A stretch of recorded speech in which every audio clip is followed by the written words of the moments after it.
मजबूत व्यक्ति वही है जो अपने बारे में सोच रहा है, जो अपनी एनालिसिस कर रहा है, अपनी अच्छाई, अपनी बुराई, अपनी ताकत और अपनी कमजोरी, इन सब के बारे में सोच रहा है।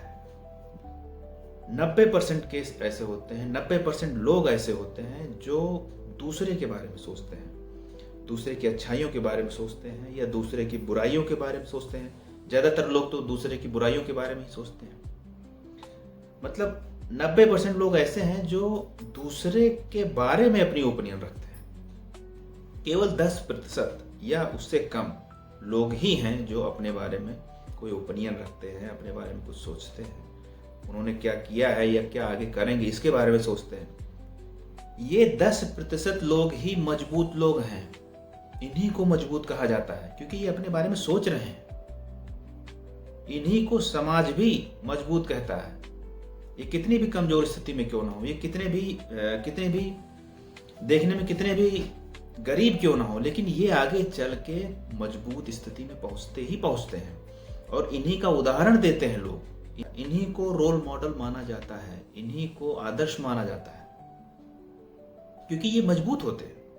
और मजबूती का कारण भी है। ये मजबूत इसलिए होते हैं क्योंकि इन्होंने अपनी एनालिसिस की है, अपने बारे में सोचा है, अपने बारे में विचार किया है।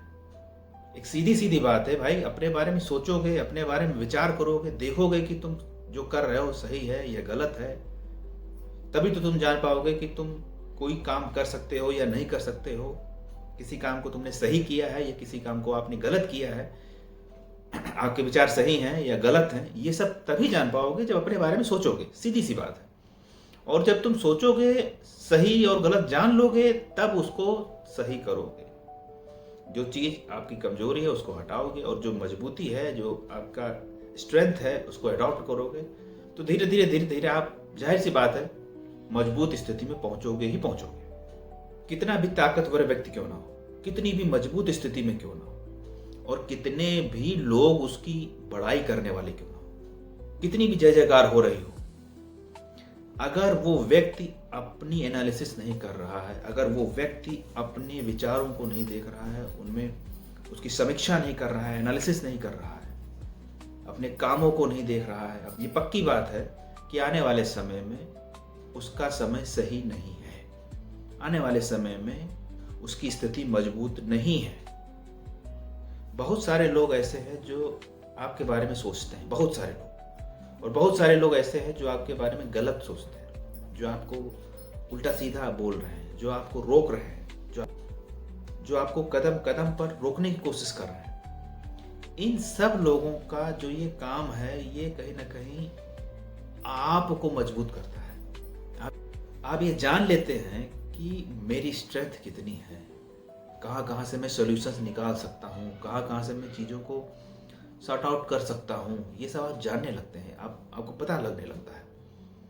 तो लोग आपका साथ छोड़ देते हैं, आपके हालात आपका साथ छोड़ देते हैं, आपके नज़दीकी लोग आपका साथ छोड़ देते हैं। लेकिन अगर आप अंदर से मजबूत हैं, अगर आप में स्ट्रेंथ है वास्तव में, तो आप अपने काम को कर ले जाते हैं, तो आप मंजिल तक पहुंच जाते हैं, तो आपको कोई रोक नहीं सकता, आपको कोई भी रोक नहीं सकता है। आप एक मजबूत पिलर हो जाते हैं।